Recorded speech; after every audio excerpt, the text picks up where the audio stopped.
they were almost reflecting to me parts of myself, parts of me that I found unpleasant, annoying, parts that I didn't want to interact with, parts that I didn't want to see.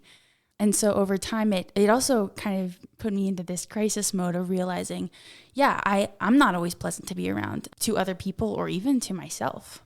People of Creston City, people of everywhere around the world, this is David Christopher Pacheco. Hi, my name is Kimmy. My name is Arthur Ortiz, been in Denver since 1973. Okay, so let's just talk in circles for a little bit. Just talk in circles, just shoot the breeze a little. Yeah. You know, they see beyond what I look like.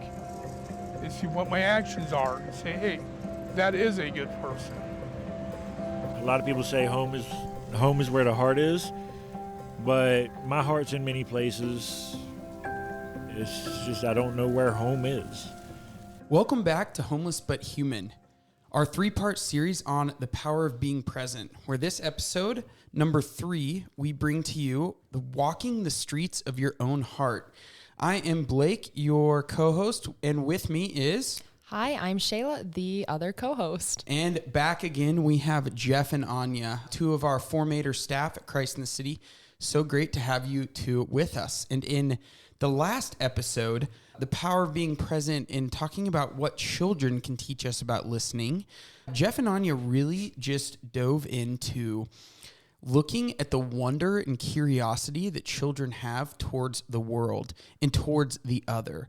And they see so much more than just what is in front of them, and how as formators and as missionaries go to the streets and encounter the homeless, how when we look at the homeless, we look at them hopefully with lack of judgment, right? Truly wanting to hear their story, seeing that there is a depth, a beauty to that person.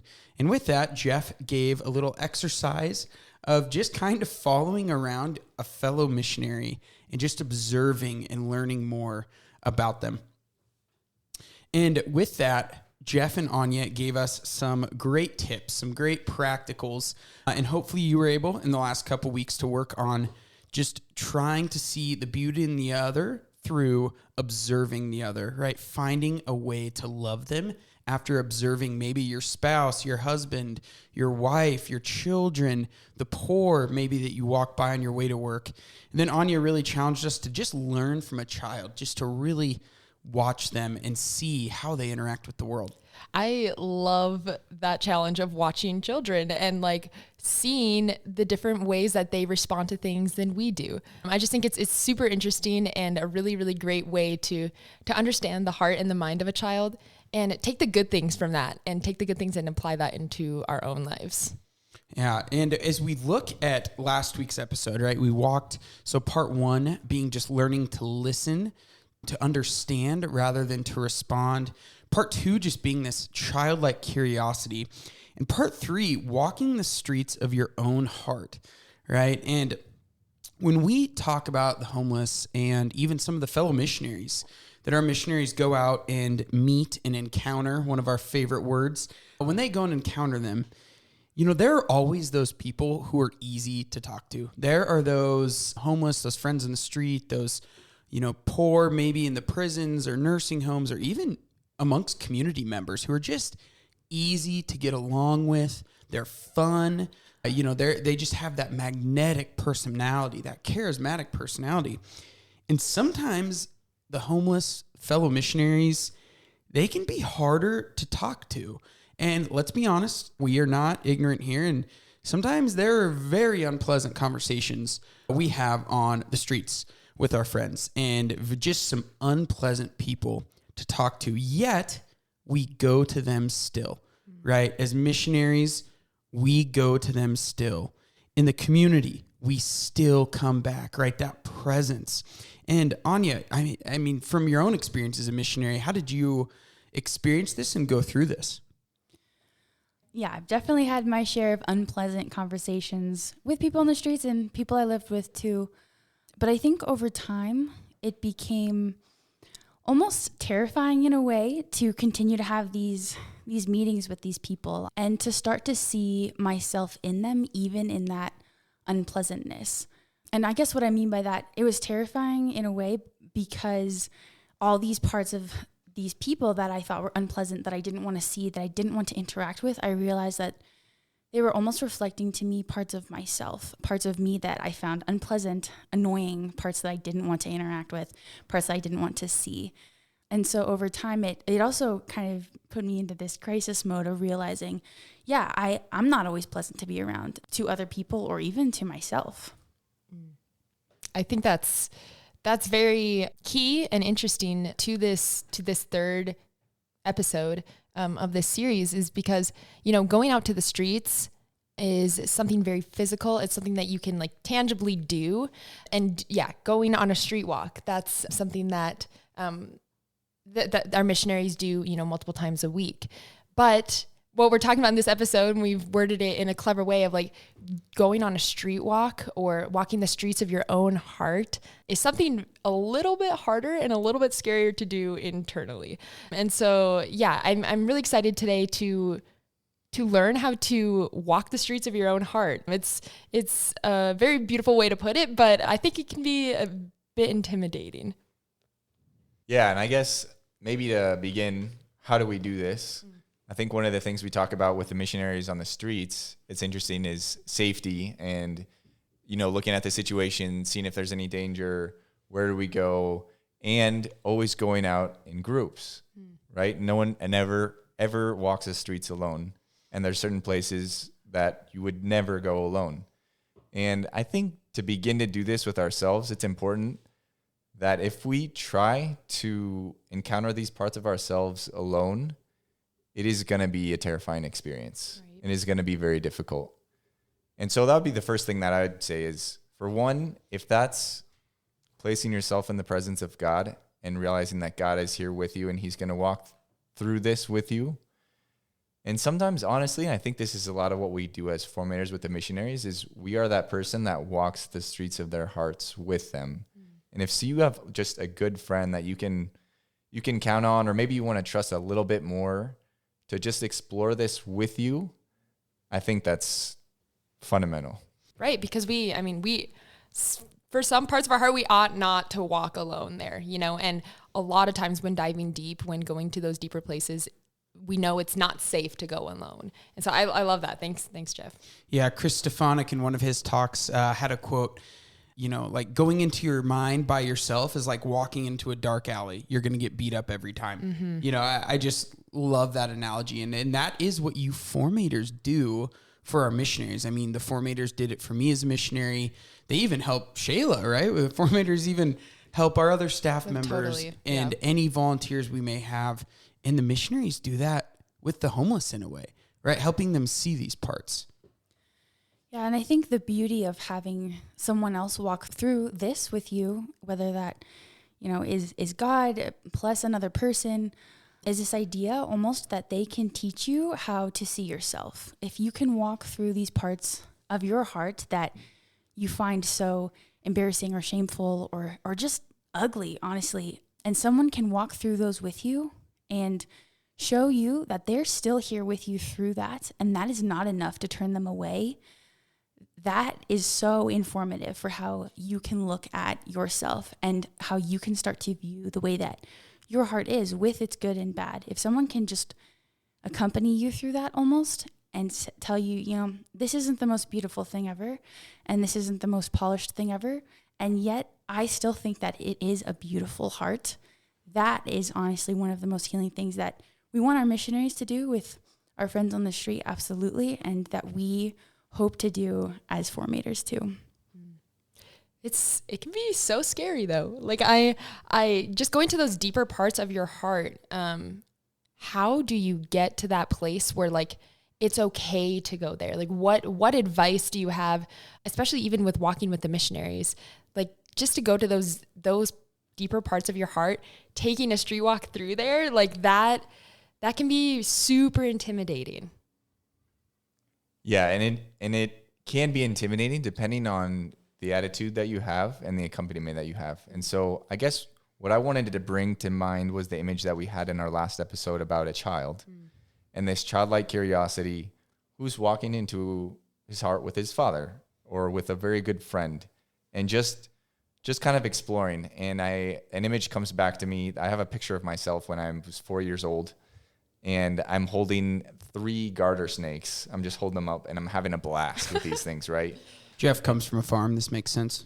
We know all about those in North Dakota. So I often like to use the image of when we turn inward and we begin to look alone at those parts of ourselves that we can't stand or we're just terrified of, we will see this giant anaconda, right? We will see this terrifying, venomous viper, right? That's just, it seems impossible or dangerous to go there.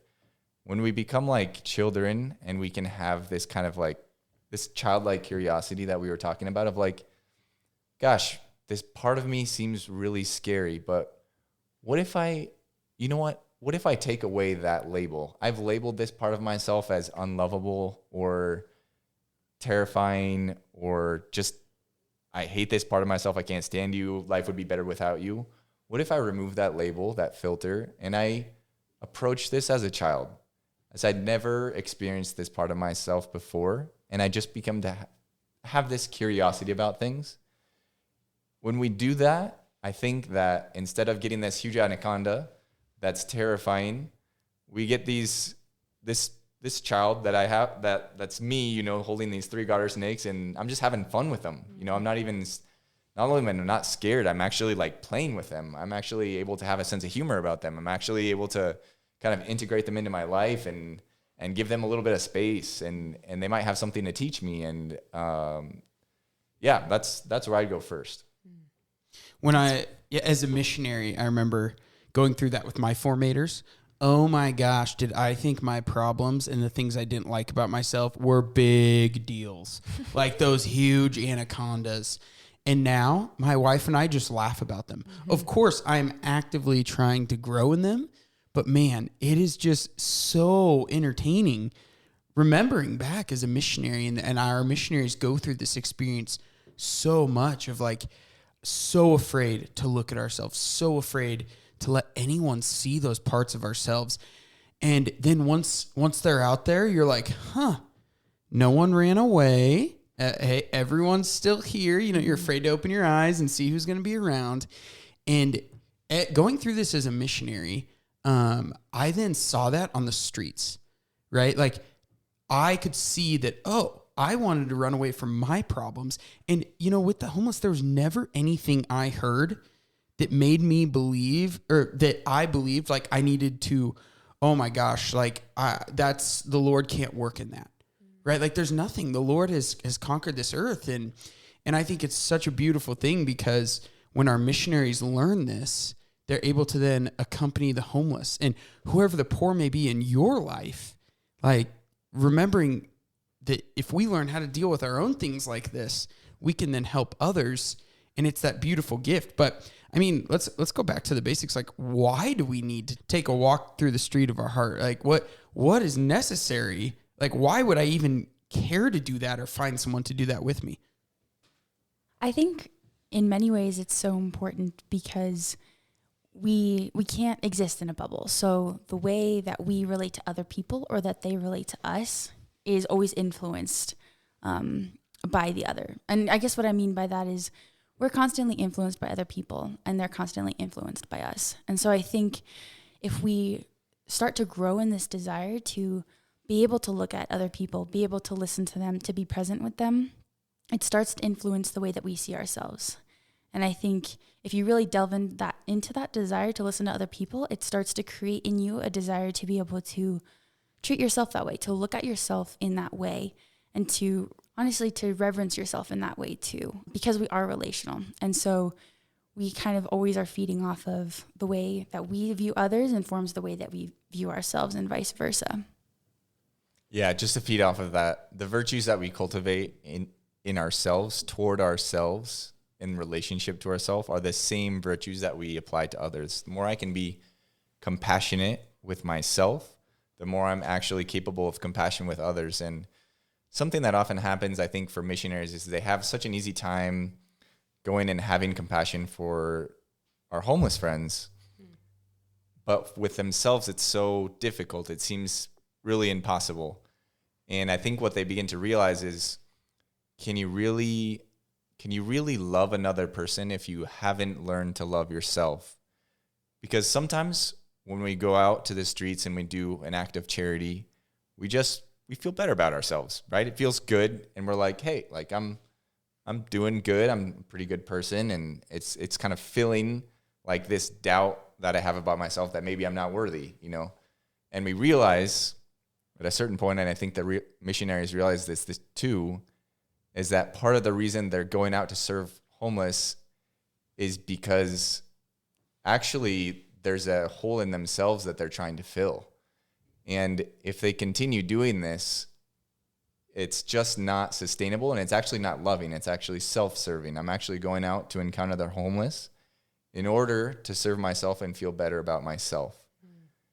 And so if I'm not willing to go into my own heart and encounter that all of myself is lovable, the compassion, the level, the depth of the compassion that I will have for those around me is a whole nother level. I mean, I totally agree, but why is it so much harder to like go inward? Why? I'm just like, I would love to hear what you think and why you think it's so much more difficult when the missionaries are going to the streets and our volunteers that are coming through our doors to come and serve with us, whether it be at lunch or to come out to the streets with us as well.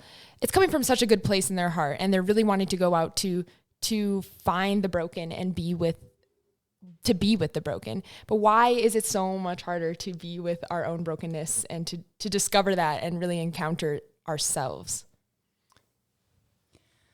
I think in many ways, this inability to encounter oneself is because we're never separate from ourselves. And so this idea of meeting oneself is so foreign to us in many ways because we're our own constant companion. Everything we see is through our own eyes. Everything we see is through our own lenses. And so it is so difficult for us to take a step back and find a distance between almost ourselves and look at what we see in ourselves, in our hearts, with the same mercy and compassion that we find it in many ways so easy to see our friends on the street with, or people in our lives with. And especially, I think this rings true for the missionaries. They're very compassionate people, and they are people who have a deep desire to love, and yet finding that space where they can take a step back and just look at themselves in that same way is often very difficult. When we hear that, like, that we need the other, and it's like sometimes we just go and give, and it's like trying to fill this hole in us. Well, the beautiful mystery is somehow that's not fake, right? Like, that's not fake giving. That's not real. But there is a difference when we meet those people and the missionaries have that transformation, right? And it's an ongoing, forever transformation. I would like to tell you there was like a before and after for me, but it was just like, I'm still growing. I still, need to feel that, like, just to learn to love myself more. We all do. And one really like fascinating part of this is when we see those people who truly have seen the mercy of God in themselves, like God forgiving them and they've forgiven themselves, the way they love the homeless and the poor and our friends in the streets and their community members is with so much gentleness. You can just tell, right? So back to my original question of like, why do you need to look at yourself? It's like, it just flows. Once we have experienced this love, the only answer is to then go love with that love and mercy we've received. The flip side of that coin to what you're trying to explain, Blake, is that if we don't encounter these parts of ourselves, they're still there. They're not going anywhere. And just like a child, I remember my niece one time I was trying to talk with her dad, and she just started saying, Dad, Dad, Dad, Dad. And when we were trying to have this conversation, and he's like, Dad, Dad, Dad, Dad. And she just kept getting louder. And he was like, what? And she's like, I just ate a carrot. and then she was chill. And then we started talking again. And that's all she wanted, was just be acknowledged. And I think in the same way with homelessness, a lot of times we just it's not pretty in our cities to see people sleeping on the streets. And so we we pour all these resources into just trying to get rid of it, right? We pour millions and millions of dollars of just trying to get rid of homelessness. And there's all these different strategies. And what we're trying to propose is, what if we just go out and befriend the homeless? And I think that's what we need to do with ourselves. The harder we try to get rid of the homeless, I just think it's going to get worse and worse, right? That's what we're seeing.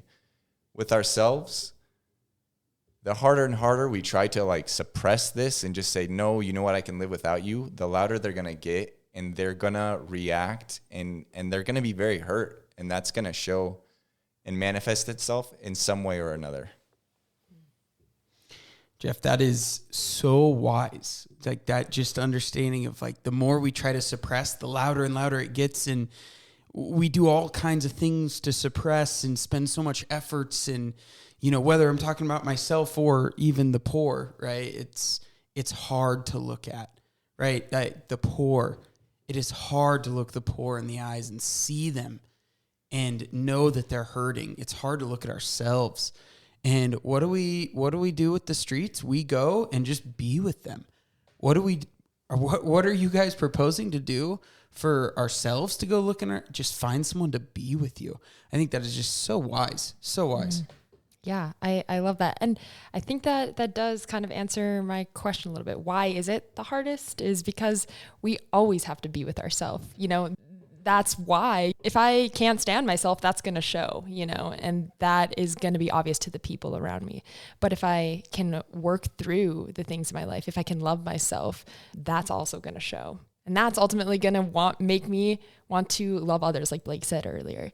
But yeah, as we are wrapping up this final episode of our 3-part series, I think it's really important and intentional that we save the self for last, because it's the hardest one to master. You know, listening to yourself and being present with yourself, that is the hardest part of being present, is to be able to know yourself and know yourself well. But yeah, Jeff and Anya, as we are entering into this new year, there's going to be a lot of New Year's resolutions going around. You know, people are going to be trying all the latest workout plans and everything like that. But I think we can all take a step back and do something a little bit simpler. And I was just wondering if you have any practical tips to wrap up this series of how to be present with self. I guess what I would begin with is just finding a little bit of time of silence for yourself, making more spaces for silence. If that means on your drive to work, instead of having music on, just being in silence, obviously having moments of prayer in silence, but even just setting aside a couple of minutes at the end of the day, just 5 minutes of just doing nothing and just being with yourself, and maybe choosing one moment throughout the day where you weren't that proud of yourself, or, you know, there's a pet peeve of yours, or there's this part of yourself that, gosh, I hope they didn't see this about me. Just spend that time with yourself. Like, give yourself that time. Your time is the most valuable thing you have to give. Right? We're in this constant time poverty. Right? We only have so much time. Time is the most valuable thing you can give to anybody, and including yourself. So just giving yourself a space where you can just chat with that part of yourself and say, and empathize in the same way. You know, help that part of yourself express themselves. Yeah, I think I completely agree with that. And almost just to add another layer onto that, I think it's so important to recognize we have this internal monologue that is constant with ourselves. We're always talking to ourselves, and that might not even take the form of speaking to ourselves in words, but it's always kind of thoughts, even if they're very nebulous. It's sort of movements internally, the way that we think of ourselves and communicate with our own selves.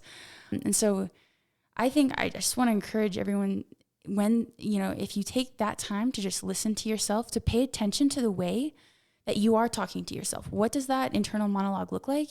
And specifically, is the way that you talk to yourself a way that you would allow yourself to talk to anyone else?